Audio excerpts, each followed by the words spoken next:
దేవుని మాట ఎన్నడూ తప్పిపోదు. ప్రజలందరి దృష్టి నా మీద ఉంది, నేను రాజును కావాలని, నేను ఏలాలని. ప్రజలందరి దృష్టి నా మీద ఉంది. ఉంటే సుఖమేంటి?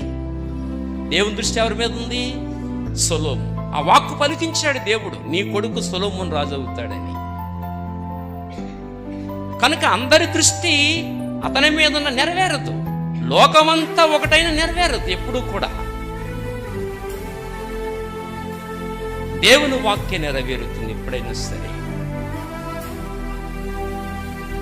దేవుని వాక్కు అంత శక్తి కలిగినది, దేవుని వాక్కు అంత ప్రభావం కలిగినది. దేవుడు మాట అన్నాడు కదా, కాంక్రీట్ అంతే, ఇంకా చలనం ఉంటుంది, దానికి మారదు, అన్నటికీ మారదు.